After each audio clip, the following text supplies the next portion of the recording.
संघटनेच्या वतीनं कराड शहर आणि तालुक्यातील विविध पत्रकारांनी जे वर्षभर ज्यांना पुरस्कार प्राप्त झालेत आणि ज्यांनी उल्लेखनीय अशी कामगिरी केली आहे त्यांचा सत्कार समारंभ अशा कार्यक्रमाच्या निमित्तानं या ठिकाणी उपस्थित असलेले शेतीमित्र अशोक भाऊ थोरात, कराड नगरपालिकेचे माजी विरोधी पक्षनेते सौरभ पाटील तात्या, त्याचबरोबर कराड शहर काँग्रेसचे अध्यक्ष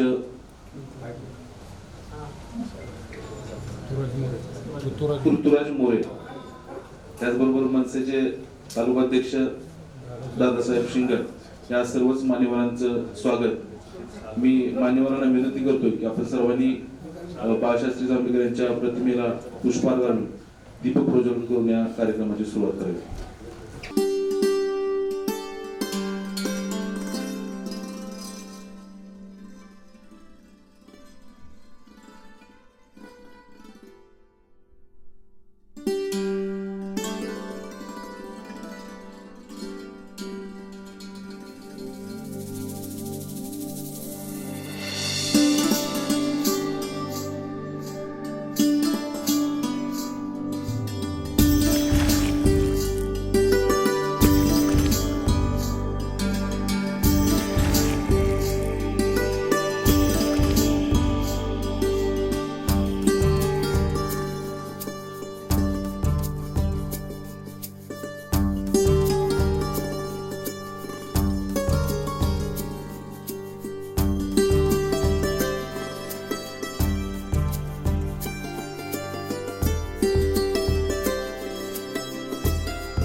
या ठिकाणी वर्षभरामध्ये ज्या पत्रकारांना मान मिळाला आहे किंवा ज्यांनी विशेष अशी कामगिरी केली आहे त्या सर्वांचा सत्कार समारंभाचं या ठिकाणी आज आपण आयोजन केलंय। या कार्यक्रमाला आता आपण सुरुवात करूया।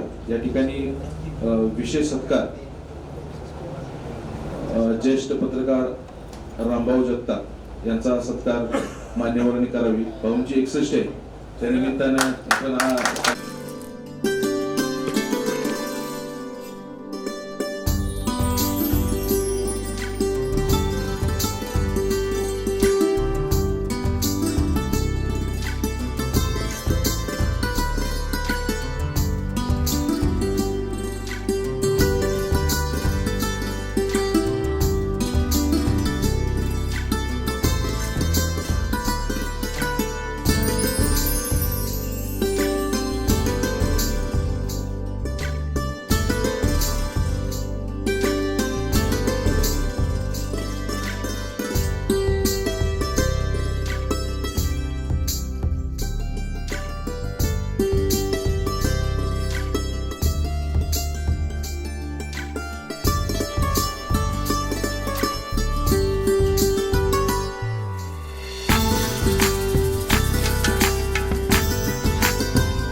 आजच्या या त्यांच्या हक्काच्या मराठी पत्रकार दिनाच्या मी आमच्या सर्व पिढी पाटील कुटुंबातर्फे शुभेच्छा देतो.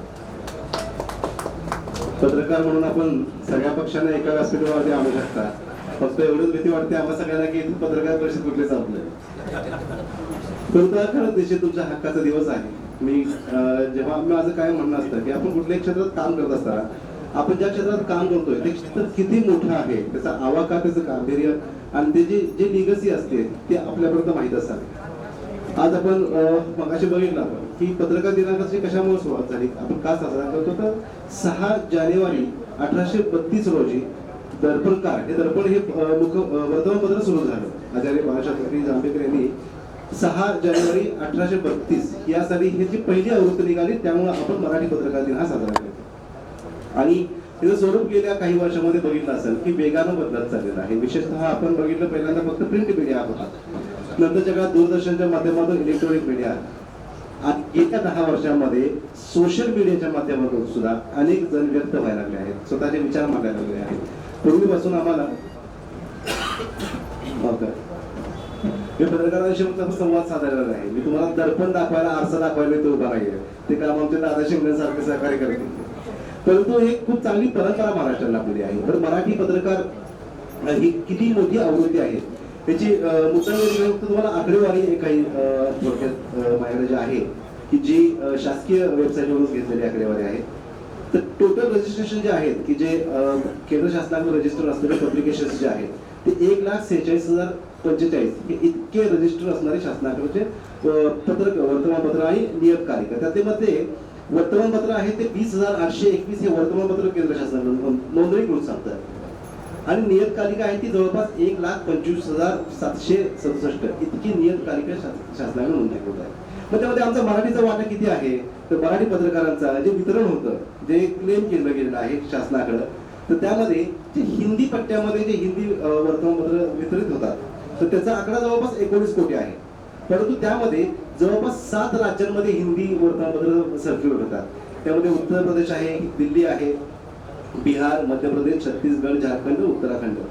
आणि त्यानंतर दुसरा क्रमांक कोणाचा लागला सगळ्या देशभरामध्ये तो मराठी वर्तमानपत्राचा लागतो की जवळपास 3,66,00,000 हे त्याचं डेली सर्क्युलेशन आहे. इतका मोठा वाचक वर्ग आणि एवढी मोठी परंपरा या आपल्या मराठी वर्तमानपत्राच्या या फील्ड आहे. आणि भारतामध्ये सगळ्यात जास्त नोंदणीकृत वर्तमानपत्र जे आहेत ते विभागवार बोलायचं म्हटलं तर ते आहेत पहिल्यांदा उत्तर प्रदेशमध्ये जवळपास 21,000 आहेत. त्याच्या खालोखाल जो आकडा आहे तो महाराष्ट्राचा लागतो की तो 20,500 हे इतके नोंदणीकृत मराठी वर्तमानपत्र नियतकालिका. याचा अर्थ असा आहे की ही जे दर्पणकारांनी एक जी वृक्ष लावलं होतं, वृक्ष झाड लावलं होतं, बी रोवलं होतं, त्याचं वटवृक्षामध्ये रूपांतर करायचं काम आम्ही केलं. तुम्ही आम्ही सगळ्या त्याच्या पारंब्या म्हणून आज पुन्हा एकदा त्या मातीमध्ये रुजतोय आणि नव्या जोमानं या ठिकाणी उगवत आहोत. आणि समाजाच्या समोर जे समाजामध्ये आम्हाला वर्तमानपत्राच्याकडून काय अपेक्षा असतील तर आमच्या ज्या दैनंदिन आयुष्यातल्या ज्या काही दुःखद घटना असतील, सुखद घटना असतील, आमच्या अडीअडचणी असतील त्या तुम्ही प्रकर्षानं मांडाव्या. गेल्या काही वर्षांमध्ये सोशल मीडियाच्या माध्यमातून आपल्यापैकी अनेक आपले आहेत त्यामध्ये आमचे मित्र की जे युट्यूबच्या माध्यमातून पत्रकारिता करत आहेत. त्यामुळं आम्हाला ऍक्सेस मिळणं खूप सोपं झालेलं आहे. आम्हाला प्रत्येक वेळी टीव्ही लावून बसायला पाहिजे तरच आम्हाला फक्त काही बातम्या कळतील असं नाही राहिलेलं आहे. त्याचबरोबर आता आम्ही बघतोय की अजिंक्य गोळकरांसारख्या वीर माझा जे त्यांचा की सोशल मीडियाच्या माध्यमातून खूप वेगानं बातम्या आमच्या समोर बसत आहेत. प्रिंट मीडियाला अजून काही मर्यादा या ठिकाणी आलेल्या आहेत की आज एखादी घटना घडते ती दुसऱ्या दिवशी आमच्या समोर येत असते. त्यामुळे त्याला आता काही मर्यादा लागल्या. परंतु त्यामध्ये सुद्धा आता पुढारी सारख्या वर्तमानपत्राने स्वतःचा न्यूज चॅनल चालू केला आहे, लोकमत सारख्या यापूर्वीच केलेला आहे. प्रत्येक जण हा एक चांगली गोष्ट आहे की नव्यानं होणारा बदल हा तुम्ही स्वीकारून हा समाजासमोर फक्त सगळ्याचं ध्येय ह्या सगळ्याचं एकच आहे की सर्वसामान्यांची वेदना, सर्वसामान्यांच्या समस्या या शासनाच्या प्रती, या जनतेच्या प्रती यायला पाहिजेत. आणि मी कायम आमच्या सगळ्या पत्रकार बंधूंना सांगणं असतं, आमचं बोलताना चर्चा असते रेकॉर्ड. पत्रकाराचं सगळ्यात महत्वाचं राजकीय क्षेत्रात काम करताना काय आहे तर त्यांनी सत्ताधाऱ्यांना प्रश्न विचारला पाहिजे. गेल्या शासनाचा अजेंडा राबवणं हे पत्रकाराचं काम नसतं. शासनाचा अजेंडा शासन त्याच्यासाठी वेगवेगळ्या संख्या त्याचे PR सारखे आहेत चॅनल त्यांचे. परंतु पत्रकाराचं काम काय हे चित्र. तर आजकाल आम्ही जर का बघायला गेलो तर शासनाला सत्ताधाऱ्यांना प्रश्न न विचारता विरोधकांना प्रश्न विचारण्याची प्रवृत्ती मुळे वाढते काय हे तुम्हाला आम्हाला खरं तर या ठिकाणी विचार करायची वेळ आहे. आम्हाला अपेक्षा असते की जेव्हा देशभरामध्ये कुठल्याही बर्निंग इश्यू असतील त्याच्यावरची चर्चा होईल. मी कालचे तुम्हाला गंमत म्हणून सांगतो, मणिपूरमध्ये 1 तारखेला काही दुर्घटना झाल्या, परत 4 जणांचे काही हत्या झाल्या. परंतु नॅशनल मीडियाचं सांगतोय, मला प्रिंट मराठी मीडियाबद्दल बोलत नाही, कारण मराठी मीडियाला ही खूप वेगळी संस्कृती आहे. परंतु नॅशनल मीडिया जेव्हा आम्ही बघतो, हिंदी चॅनल्स बघतो, त्याच्यावरती ती जी सीमा हैदर प्रेग्नंट झाली त्याच्यावरती बातम्या चालू आहेत. आम्ही कुठं चाललोय, आमचं प्राधान्य काय असायला पाहिजे हे कुठंतरी पुन्हा एकदा. आणि हे काम मला खात्री आहे, आमचे मगाशी आमचे संभाजीराव म्हणाले की ते दिल्लीमध्ये पत्रकारिता करायला जातात. तुम्ही जावा, खरं तर हा मराठी माणूस जोपर्यंत या दिल्लीत जात नाही ना, तोपर्यंत या देशाची वेदना या सगळ्यांसमोर येण्याचं काम हे फक्त मराठी पत्रकार, कारण मराठी पत्रकार हे खूप ताट मारायला काम करतो. मी निखिल वागळे, मला 2009 पासून विषय निखिल वागळे आवडायचं. याचं कारण का, सत्ताधाऱ्यांना प्रश्न विचारायचे. हैराण, मी जरी काँग्रेस राष्ट्रवादीचे विचारायचं असेल आणि त्यावेळी काँग्रेस राष्ट्रवादीच सरकार होतं, मला ते बघायला आवडायचं. याचं कारण ह्या सत्ताधाऱ्यांना प्रश्न विचारणारा, चाप विचारणारा कुठेतरी पाहिजे. आणि निखिल वागळे सारखी व्यक्ती मी कायम बघायचो, एकही एपिसोड त्याचा सोडायचं नाही. याचं कारण, व्यक्ती हा सोडून द्या, परंतु सत्ताधाऱ्यांना प्रश्न विचारायची क्षमता ही या मराठी माणसामध्ये असते. एवढे जरी मित्र सांगतो, तुम्हा सर्वांना मी जास्त वेळ घेत नाही, कारण पुढचे सुद्धा तुम्हाला काही कार्यक्रम असतील. परंतु मी पुन्हा एकदा आमच्या सर्व पिढी पाटील साहेबांच्या कुटुंबाच्या वतीने तुम्हाला शुभेच्छा देतो. आपल्या सुखदुःखामध्ये सुद्धा आम्ही सर्वजण कायम सहभागी होण्याचा प्रयत्न करत आहोत. इथून पुढच्या कालावधीमध्ये सुद्धा ही वीण अधिक घट्ट होत राहावी यासाठी आपण प्रयत्न करूयात. आणि आपण राजकारणी असतील आणि पत्रकार असतील, या सगळ्यांनी मिळून या समाजासाठी काहीतरी विधायक करायचं एक प्रयत्न करूयात. एवढंच या निमित्तानं आजच्या दिवसाला सांगतो आणि थांबतो. जय हिंद, जय महाराष्ट्र.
एखाद्या समस्येच्या मागं लागून त्या समस्येचा निस्तारा करण्यामध्ये निपुण असलेले आमचे दादा शिंगण, त्यानंतर तात्या पुत्रा दादा आणि आपण सर्व मान्यवर मंडळी या कार्यक्रमासाठी या ठिकाणी उपस्थित आहे सर्वजण. मी पहिल्यांदाच अत्यंत विनम्रपणे आपण जो फार मोठ्या मनाने जो माझा सत्कार केला या सत्काराचा स्वीकार करतो आणि आपण सर्वांनी तो माझा सत्कार केला या बाबतीत मी आपला शतशः ऋणी राहील. खरं तर 1985 साली ज्यावेळेला सह्याद्री एक्सप्रेस नावाचं एक दैनिक आपल्या कराड शहरातून पहिल्यांदा सुरू झालं, ते सातारा जिल्ह्यातील कराडसारख्या ठिकाणाहून प्रसिद्ध होणारं ते पहिलं दैनिक त्या काळामध्ये होतं. आणि त्या काळामध्ये अरुण शेरास्ते साहेब जे त्या वृत्तपत्राचे संपादक, मालक, मुद्रक आणि प्रकाशक होते, त्यांनी आमच्यासारख्या त्यावेळेच्या तरुण मुलांना संधी दिली आणि या पत्रकारितेमध्ये येण्याबाबतीत त्यांनी आम्हाला प्रोत्साहित केलं. आणि तेव्हा आम्ही हातानं कागदावरती बातम्या लिहायच्या आणि त्या एसटीच्या माध्यमातून त्या घराला पोचवायच्या. वडगाव हळी या गावामध्ये माझं गाव, त्या गावातून ते काम करण्याची त्याची परिस्थिती होती. आणि त्यानंतर दैनिक आयुक्तमध्ये मी काही बरीच वर्ष काम केलं. दैनिक महासत्तामध्ये पण मला काम करण्याची संधी मिळाली. आणि या दरम्यान 1999 साली मला मुंबईतून प्रसिद्ध होणाऱ्या महाराष्ट्र टाइम्ससारख्या दैनिकामध्ये मला काम करण्याची संधी मिळाली. जवळजवळ गेली तर 23 वर्ष झालं म्हणतात तर चालेल, 24 वर्षापासून आहे की या ठिकाणी काम करण्याची संधी एवढ्या मोठ्या दैनिकामध्ये दिली. त्यावेळेचे आमचे संपादक माननीय भारतकुमार राऊत होते. त्यांनी एक तळागाळातला एक फटका पत्रकार म्हणून त्यावेळेला त्यांनी आमचा स्वीकार केला. आणि त्याच्यानंतर भारतकुमार राऊत सरांच्या मार्गदर्शनाखाली, त्यानंतर अशोक पालवकर आमचे संपादक झाले, त्यांच्या मार्गदर्शनाखाली, आणि आता आमचे पराक्रमजीकर सर आहेत, तेही आता मुंबईमध्ये संपादक म्हणून काम करतात, त्यांचं मार्गदर्शन आणि त्यांच्या नेतृत्वाखाली. त्याचबरोबर निळकंठ भाऊ खालीलकर नावाकाळचे आज 100 वर्षी त्या वृत्तपत्राला होऊन गेले, त्या दैनिकामध्ये काम करण्याची जवळजवळ मी त्यावेळेला संधी दिली. आणि या सर्वांचं श्रेय आमचे शंकर बापू जे आहेत, शंकर बापू पाटील, ते त्यावेळेला भाऊंच्या अतिशय जवळचेच नाही. भाऊंच्या मार्गदर्शनाखाली बापू सहकारी म्हणून काम करत होते. तर बापू मला म्हणाले की राम तू आता इथं आम्ही काम करतो आहे, आता माझं जरा वयाच्या मानानं तेव्हा अडचणी आहेत, जरा तुम्ही काही बातम्या पाठवत जा. आणि त्यावेळेला माझं ऑफिस पहिल्यांदा मी कराडमध्ये सुरू केलं आणि तिथं बापूंच्या मार्गदर्शनाखाली त्यावेळेला दवाखान्याचंही काम करण्याची संधी मिळाली. जवळजवळ आज अखिल दवाखान्यामध्ये. त्याचबरोबर मुंबईतून प्रसिद्ध होणारा अत्यंतिक मोठा असा एक ग्रुप आहे फ्री प्रेस जर्नल म्हणून. आज इंडियन नॅशनल पब्लिकेशनचं ते दैनिक आहे, इंग्रजीमधून फ्री प्रेस जर्नल म्हणून आहे. त्यांचं नवशक्ती नावाचं एक मराठीतून वृत्तपत्र प्रसिद्ध होतं. माननीय बाळासाहेब ठाकरेंसारखी लोक त्या दैनिकामध्ये कार्यरत होती त्या काळामध्ये. आणि ठाकरे साहेबांना वृत्तपत्र चालवण्याची ऊर्जा ही त्या दैनिकातून मिळाली. त्या दैनिकामधून ते व्यंगचित्रकाराचं काम करत होते आणि काही लिखाणी, विशेष लिखाणी करत होते. अशा दिग्गज वृत्तपत्रामध्ये काम करण्याची माझ्यासारख्या एका खेडेगावातून जन्माला आलेला आणि खेडेगावात राहणाऱ्या सामान्य फाटक्या माणसाला काम करण्याची त्याला संधी मिळाली. आणि त्या संधीचं सोनं करण्याची प्रयत्न मी माझ्या माध्यमातून करत आलो. आणि हे सर्व करत असताना आज व्यासपीठावरती असणारे जे उपस्थित मान्यवर मंडळी असतील किंवा समोर बसलेले आमचे सर्व पत्रकार बांधव असतील, भगिनी असतील, या सर्वांच्या अत्यंतिक मोठ्या आणि मोलाच्या सहकार्याशिवाय हे सगळं करणं शक्य नव्हतं. आणि ते सर्व सहकार्य, त्यांचा आशीर्वाद, त्यांच्या शुभेच्छा, या सर्व त्यांनी आमच्यासारख्यांच्या पाठीशी ठेवल्या आजही आहे, मागही होत्या, या पुढेही राहतील. त्यामुळंच हे सर्व काळा हाकणं शक्य झालं. आणि आज 7 वर्ष पूर्ण होत झाली, आता 61 सुरू झालेलं आहे. इतक्या वर्षामध्ये अखंडपणे तर आजही माझ्या अंगातली ऊर्जा मी तरुण्यात ज्या पद्धतीची होती त्या पद्धतीची ठेवलेली आहे की वयाच्या 61 वर्षी बऱ्याच लोकांना वाटतं की तुमचं वय एवढं नसेल. मी खरोखर परमेश्वराचा आणि समाजाच्या सर्व घटकांचा इतका ऋणी आहे की मी आजही परत म्हणलं तर 4 किलोमीटर जाऊ शकतो इतके आज माझी तब्येत मी ठेवलेलं आहे. याचं कारण मी लहानपणापासून राष्ट्रीय स्वयंसेवक संघामध्ये शिरलो. त्यांनी मला तिथं घेतलं आणि संघानेही माझ्याकडं काही कलागुण बघितले मला माहीत नाही पण संघाने काही महत्त्वाच्या जबाबदाऱ्या माझ्या अंगावर दिलेल्या होत्या आणि त्याच्यामध्ये शारीरिक शिक्षण हा जो एक विषय असतो आमच्या संघामध्ये त्या संघातून शारीरिक शिक्षणाचं एक जबाबदारी माझ्याकडे दिली होती. त्यामुळं व्यायामाचं महत्त्व, प्रकृतीचं स्वास्थ्य याबाबतचं त्या संघातून एक शिकवण आम्हाला मिळाली आणि त्या शिकवणीवरती आज तब्येत मी व्यवस्थित राखू शकलो आणि समाजासाठी काही थोडंफार आरोपीच्या रूपानं काम करू शकलो. माझ्या 60 वर्षामध्ये आता अलीकडच्या 31 वर्षामध्ये मी अजूनही कुठलंही इंजेक्शन घेतलेलं मला आठवत नाही आहे. कधी फार दिवस आजारी पडलेलं अंथरुणामध्ये असलेलं कधी मला आता आठवत नाही. या सर्वांचं विशेष श्रेय म्हणजे समाजातल्या सर्व घटकांचा आलेला पाठिंबा, आलेला आशीर्वाद, शुभेच्छा या सर्वांच्यामुळे ते शक्य झालं. आणि आजच्या ह्या कार्यक्रमासाठी मला ॲक्च्युली खरं तर विजयरावनी कालच अचानकपणे सांगितलं की उद्या जर आपला कार्यक्रम आहे तुम्ही त्याला आलं पाहिजे. तेव्हा मला एकदम आश्चर्याचा सुखद धक्का बसला. खरं तर मी म्हणलं सामान्य माणूस आहे माझ्यासारख्याचं काय एवढं मोठं आहे नाही म्हणले पण ते आहे. आणि सर्व आता जी काम करणारे जे साथीत सौरभ त्यांनी सांगितलं की सगळं माध्यमांचं स्वरूप बदललेलं आहे तरीसुद्धा आज या ठिकाणी काम करणारे आमच्या अतुल सारखे असतील, महेश सूर्यवंशीसारखे असतील, वशिमसारखे असतील सगळी तरुण मुलं आज सर्वांची नावं घेणं शक्य नाही पण जी तरुण मुलं आहेत आज ती मोठ्या दूरहुन्नेरीपणानं आणि उत्साहानं काम करत आहेत. हे सर्व श्रेय जे आहे हे समाजातून मिळत असलेल्या मोठ्या आणि वाढत्या पाठिंबामुळे शक्य झालेलं आहे. त्यामुळं मी आपला सर्वांचा अतिशय ऋणी आहे. आपण सर्वांनी माझ्या बाबतीतून दाखवलेला जो प्रेम आहे, जिव्हाळा आहे हे असाच तो टिकवण्याचा प्रयत्न निश्चितपणे करेल आणि या पुढच्याही कार्याला आपण सर्वांनी मला शुभेच्छा आणि आशीर्वाद द्यावे ही विनंती करतो आणि मी थांबतो. जय हिंद. त्यांच्या प्रतिमेला मनापासून अभिवादन करतो. या ठिकाणी ज्यांची 61 झाली ते माझे मित्र सन्माननीय रामभाऊ जगताप. आजच्या कार्यक्रमाचे नियोजित अध्यक्ष माझे मित्र सन्माननीय उदयजी किरपेकर या ठिकाणी आज ते येऊ शकले नाही आणि त्यांच्या जागेवरती अध्यक्ष म्हणून अतिशय चांगल्या पद्धतीने काम केलं तर माझे मित्र अशोकजी चव्हाण सर, सन्माननीय सौरभ तात्या, सन्माननीय सुनीलदादा पाटील, सन्माननीय दादासाहेब शिंगल ज्यांनी हा कार्यक्रम आयोजित केला ते आपण सर्वजण उपस्थित सर्व पत्रकार बंधू भगिनी आणि मित्र. बऱ्याच जणांना पुढे कार्यक्रम आहे त्यांना जरा थोडक्यात आटपलं पाहिजे असं थोडीशी आत्ताच्या कार्यक्रमाची परिस्थिती आहे. 6 जानेवारी 1932 नाही आचार्य बाळशास्त्री यांनी पत्रकारितेला सुरुवात केली. 1832 1857 स्वातंत्र्याचं पहिलं युद्ध झालं आणि 1832 साली हे काम सुरू झालेलं आहे पत्रकारितेचं, मराठी पत्रकारितेचं. तेवढा फार मोठा दीर्घ असा वारसा आपल्याला लाभलेला आहे.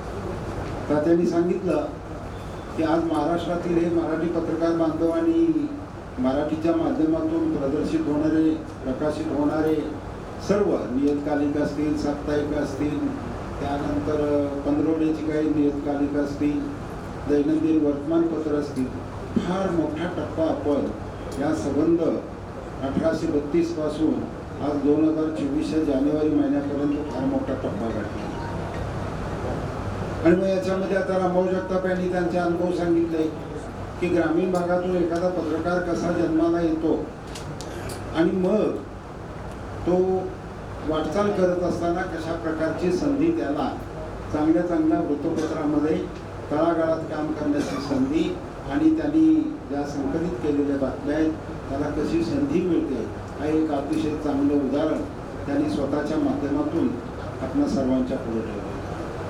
कराड तालुक्यामधील हे सर्व मराठी पत्रकारितेमधील जे बांधव आहेत पत्रकारितेतील या बऱ्याचशा पत्रकारांना या ठिकाणी निराळे सन्मान मिळाले, शासनाचा सन्मान मिळाला, त्याचबरोबर तुमच्या संघाचे काही पुरस्कार मिळाले आणि तुम्हा सर्वांचाच असा कार्यक्रम मी अनेक वर्ष पाहिला नाही अशोकराव, की या कार्यक्रमामध्ये इथं आलेल्या प्रत्येकाचा उचित सन्मान करणं, व्यासपीठावरती येण्याची संधी देणं, पाहुण्यांच्या सोबत त्यांचे फोटो निघणं, अशा प्रकारचा दिलखुलास हा कार्यक्रम जो झाला, त्या कार्यक्रमामध्ये आपण सर्वांनी इथं हजेरी लावली.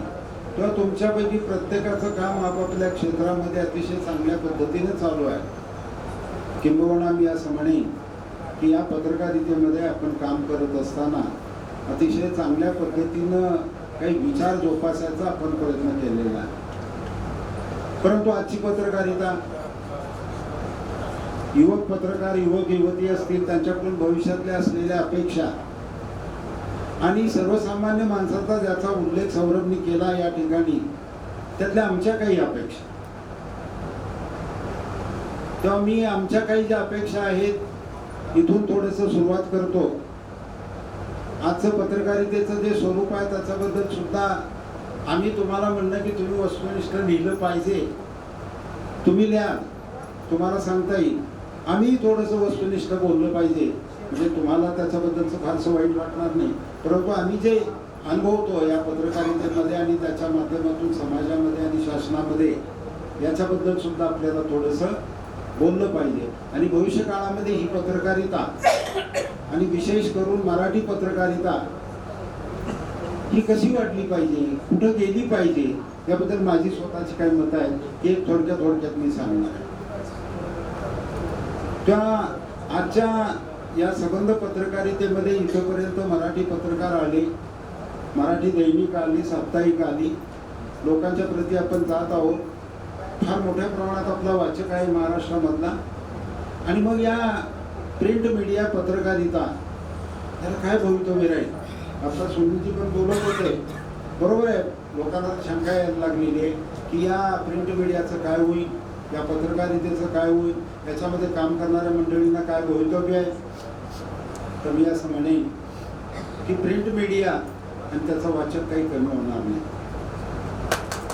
निश्चित कमी होणार नाही. माझी काय, जर एका दिवशी मला शेतात काम असलं आणि इतर काही कामाच्या निमित्ताने बाहेर असलो, दिवसभराचे पेपर वाचायला मिळाले नाही, तर मी माझ्या शाळेतून एवढा मोठा गट्टा पेपरचा घरी घेऊन जातो. माझ्यामध्ये इथले सगळे पेपर आहेत, इंडियन एक्सप्रेस पासून नवभारत टाइम्स पर्यंत, ते सगळे घेऊन जातो. हे सगळे 2 तासात होतात का वाचायचे? होत नाही. पण त्याच्या हेडलाईन्स बघावे लागतात, त्याच्या महत्त्वाच्या बातम्या बघाव्या लागतात. त्या बातमीच्या खोलात आपण गेलो नाही तर या पत्रकाराला किंवा या संपादकाला, उपसंपादकाला नेमकं त्याच्यामध्ये काय म्हणायचं आहे हे जाणून घ्यायचा प्रयत्न करावा लागतो. आणि मी जिथं जिथं जाईन त्या माझ्या सगळ्या मित्रांना सांगतो की दैनिक वर्तमानपत्र जी आहेत ही तुम्ही मनापासून वाचली पाहिजे. 1 वाचा, 2 वाचा, जेवढं जमेल तेवढं वाचा. परंतु हा जो प्रिंट मीडिया आहे, जी दैनंदिन जीवनामध्ये तुमच्या माझ्या येणारी वर्तमानपत्र आहे, याच्यामधलं जर सगळं आपण सार बघितलं आणि बातम्यांचं स्वरूप बघितलं तर सोडून द्या, किरकोळ बातम्या असतात पण त्या आल्या पाहिजेत.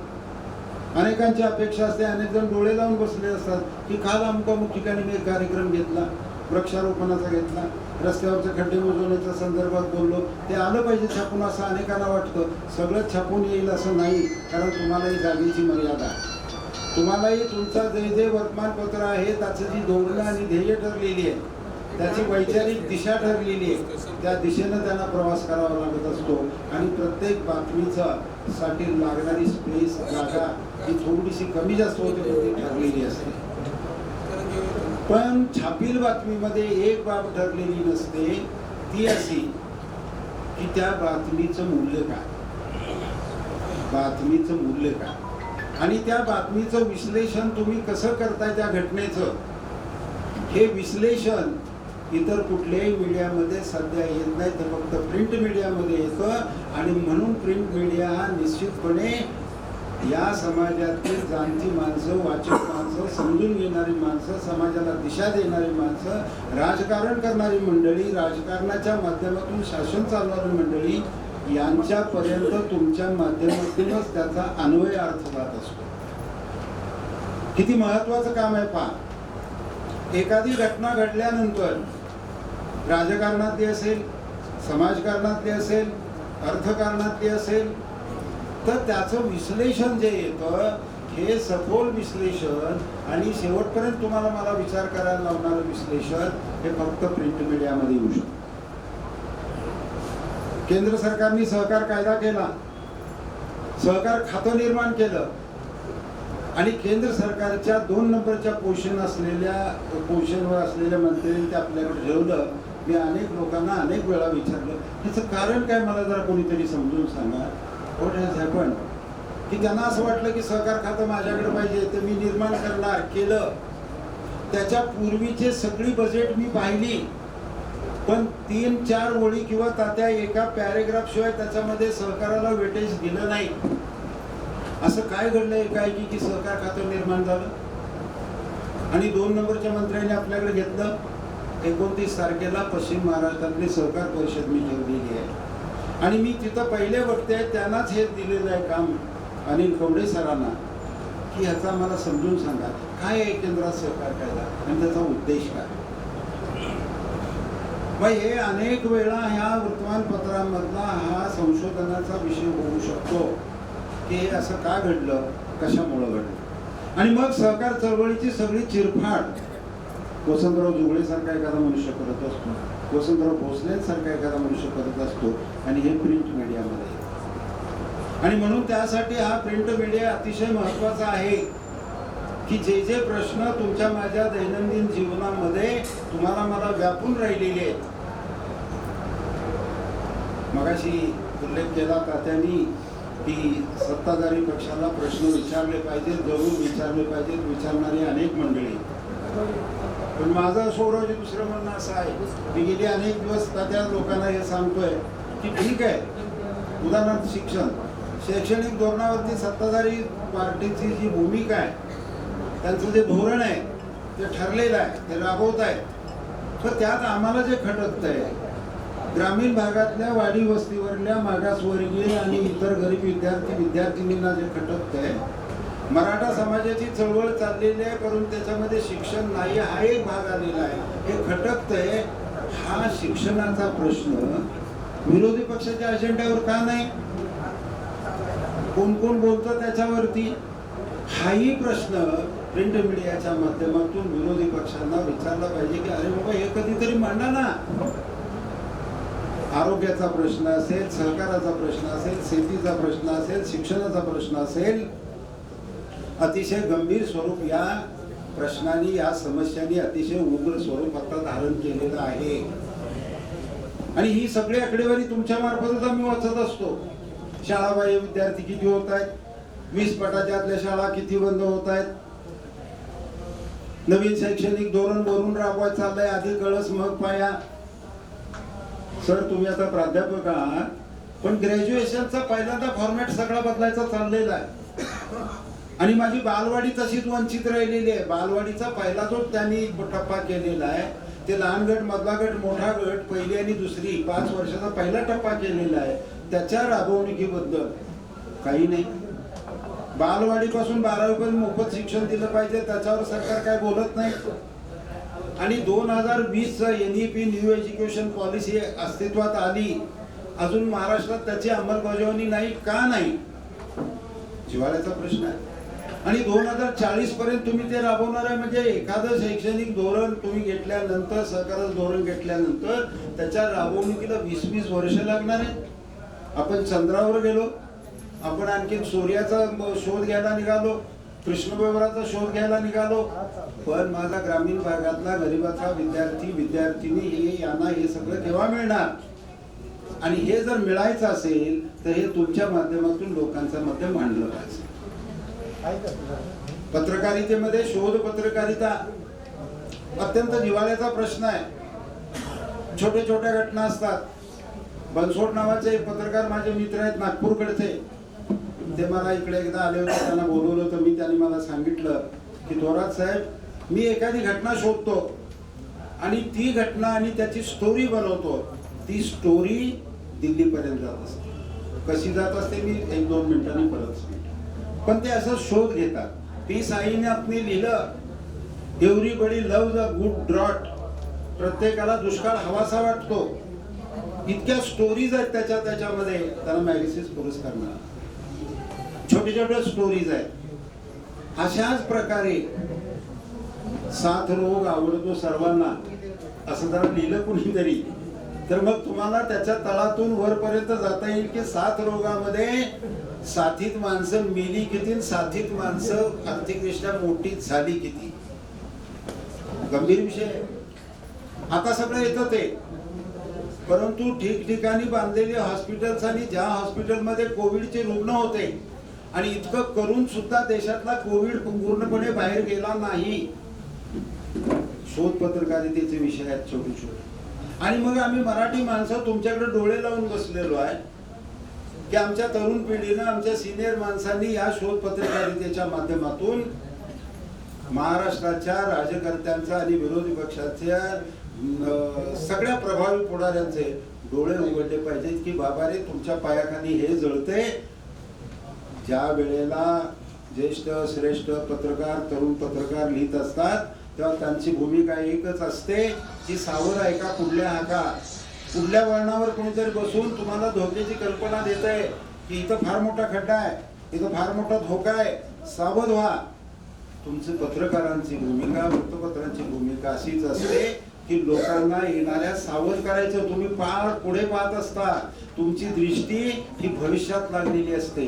ज्याला आपण म्हणतो ना दूरदृष्टी, ती खऱ्या अर्थाने पत्रकारांच्याकडे, संपादक उपसंपादक यांच्याकडे असते आणि ते सांगत असतात हा धोका आहे म्हणून. मराठी पत्रकारांच्या संदर्भामध्ये मला आणखी एक मुद्दा सांगायचा आहे की पुष्कळ आमच्याकडे नियतकालिक आहेत, वृत्तपत्र आहेत, सगळी गोष्टी आहेत, आम्ही वाचतोय आणि हे कमी होणार नाही. तरुण पत्रकारांना मी असं सांगेन की याच्यात करिअर आहे, निश्चित आहे. फक्त बातमीचा अन्वय अर्थ लावला पाहिजे, शोध पत्रकारिता आली पाहिजे. आणखी एक मुद्दा मला जो त्याच्यामध्ये सांगायचा तो प्रकर्षाने असा, शैक्षणिक धोरणाच्या बद्दल मध्ये कमी पटसंख्येच्या शाळा, अतिरिक्त शिक्षक नेमणूक नसणं या संदर्भात मी सातत्याने काही बातम्या वगैरे इकडं. तर दीप्ता जोशी नावाचे एक मॅडम ज्या इंग्रजीमध्ये लिहितात, एक त्यांचं मासिक आहे अतिशय उत्तम जे दिल्लीपर्यंत वाचलं जातं. त्यांचा एक दिवस मला फोन आला की मला तुमचा नंबर डायरेक्टर ऑफ एज्युकेशनच्या ऑफिसमधनं मिळालेला आहे. त्या अर्थात हिंदीमध्ये बोलत होत्या आणि इंग्रजीत बोलत होत्या की मला ही सगळी माहिती तुम्ही द्याल का की किती शिक्षक अतिरिक्त होत आहेत, किती तुकड्या अतिरिक्त होत आहेत, कशा पद्धतीने चाललेलं आहे. आणि मी त्यांना ते दिलं. आणि मग मी त्यांना विचारलं की मॅडम तुम्ही हे मराठीमध्ये तर तुम्ही लिहिणार नाही. त्यांनी मला एकच सांगितलं, थोरात साहब मैं जो लिखने जा रही हूँ अंग्रेजी में, और जब मैं अंग्रेजी में लिखूंगी तो मेरा ये आर्टिकल दिल्ली स्थित जो लोग हैं, जो ऑफिसर्स हैं, जो मराठी जानते नहीं है, वो महाराष्ट्र की पोजीशन मेरे इस आर्टिकल से जान जाएंगे, पहचान जाएंगे. त्यांनी मला सांगितलं की मराठीमध्ये तुम्ही कितीही कार्यक्रम घ्या, सगळं घ्या, पण पॉलिसी तयार होते दिल्ली, तर दिल्लीची पॉलिसी तयार करणारे अधिकारी सगळे इंग्रजीत बोलतात, क्वचित हिंदीत बोलतात.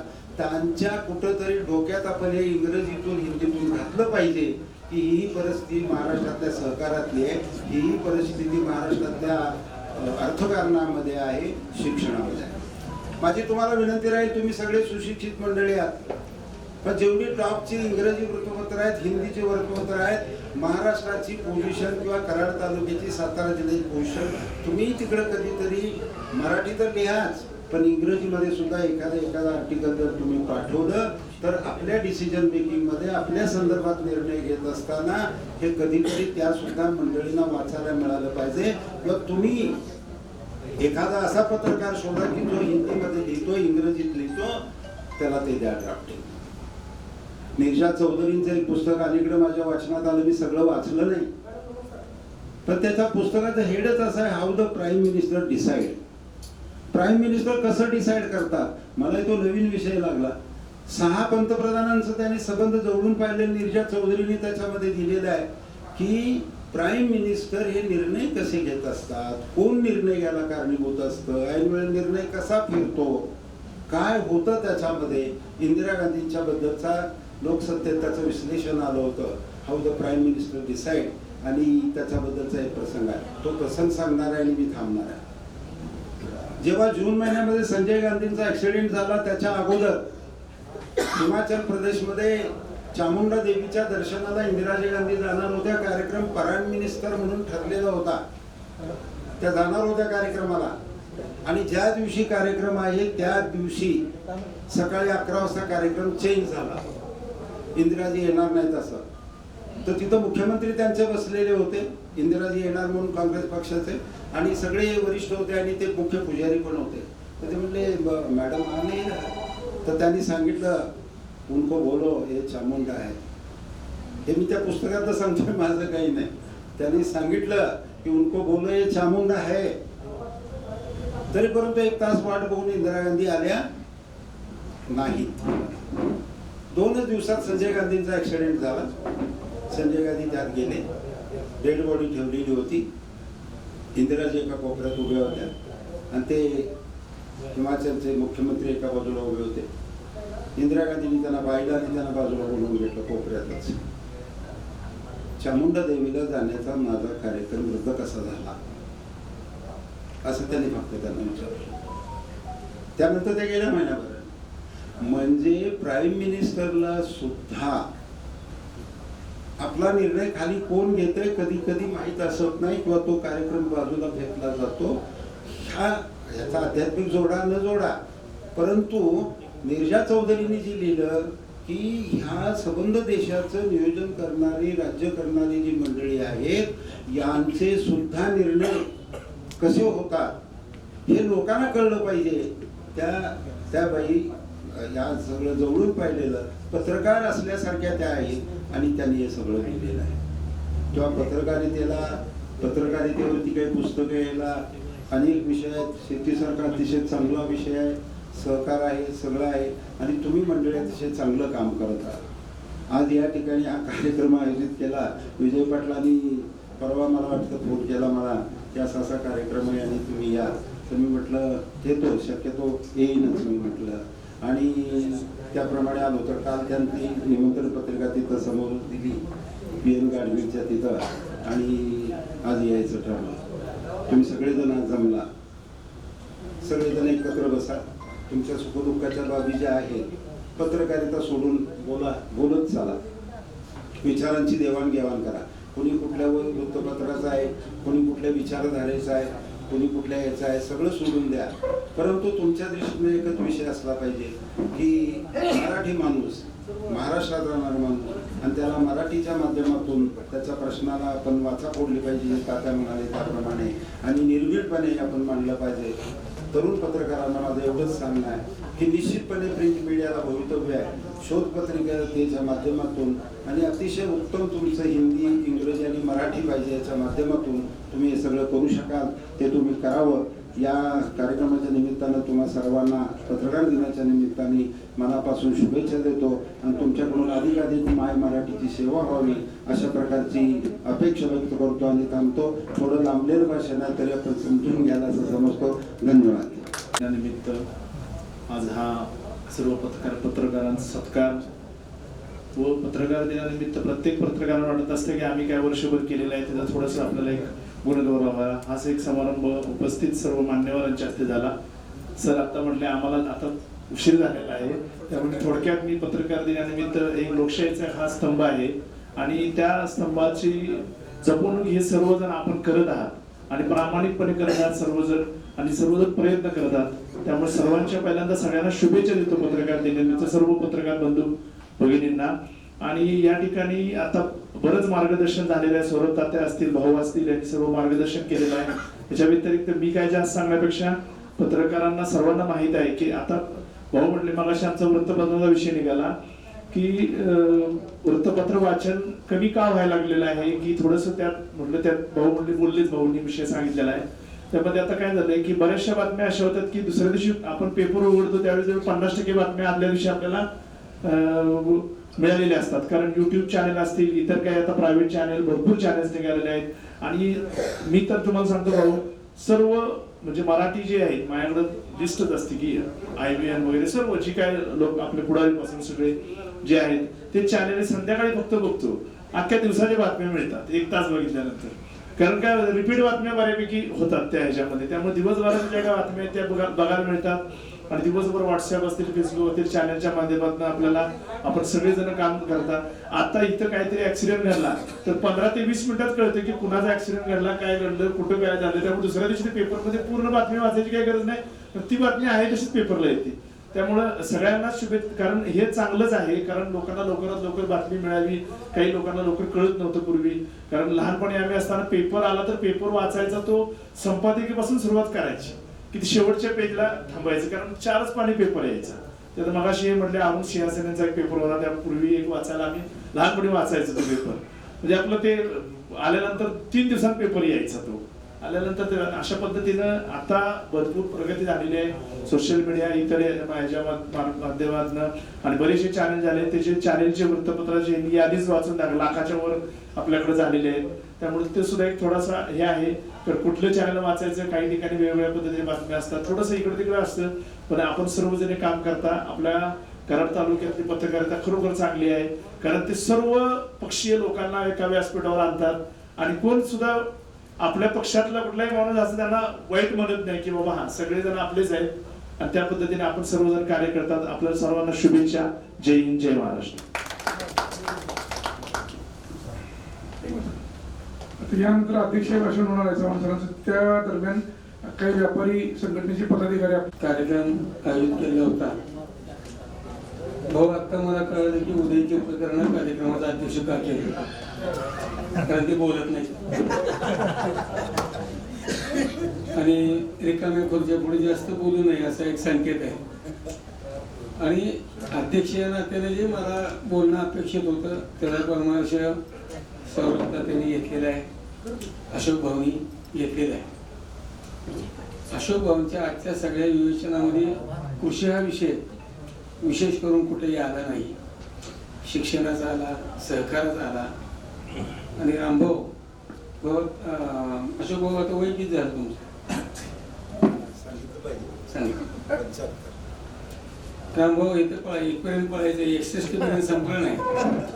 त्यावेळेला आपण असं म्हणतो मी 61 फिट नाही, अजून अशोक भाऊ 75 मध्ये फिट आहे. आणि कामाचा व्याप ही खूप आहे. आणि अशा व्यक्तिमत्वांना बोलवल्या पाहिजे हेतूच हा असतो की आपण पत्रकारितेमध्ये काम करतोय, हे त्यांच्या क्षेत्रामध्ये काम करतायत, वयाच्या 75 मध्ये काम करतायत. म्हणजे कमीत कमी आपलं टार्गेट हे वयाच्या 75 पर्यंत असावं. अजून 5 वर्षानंतर भाऊ इथंच असतील, पुन्हा आपलं टार्गेट 5 वर्षानं वाढू शकते की आता एवढं आपण वाढलं पाहिजे. आजचा कार्यक्रम उत्तम झाला, तुम्ही सर्वांनी उत्तम संयोजन केलेलं आहे. सत्कारही चांगले झाले, प्रत्येकाची नोंद घेतली. त्या कार्यक्रमाला काल गोवेकर मला शोधत होते, तुम्ही कुठे? मी पाचगणित कबड्डीच्या स्पर्धेत होतो. हा, पण नंतर मी फोन केला, त्यामुळे काय काम आहे म्हटले उदय किरपेकर अध्यक्ष होते, ते पुण्यात आहेत. म्हणून मग अडचण काय? तुम्ही या. म्हणजे ते पुण्यात असले, मी इथं असले, मी कार्यक्रमाला येणारच म्हणलं. ते काय अडचण नाही आहे. कार्यक्रम छान झाला, उत्तम झाला. आणि यानंतर एक अर्बनमध्ये कार्यक्रम आहे, त्याचंही निमंत्रण आहे. आपण सर्वांनी यावं एवढंच विनंती करतो. धन्यवाद.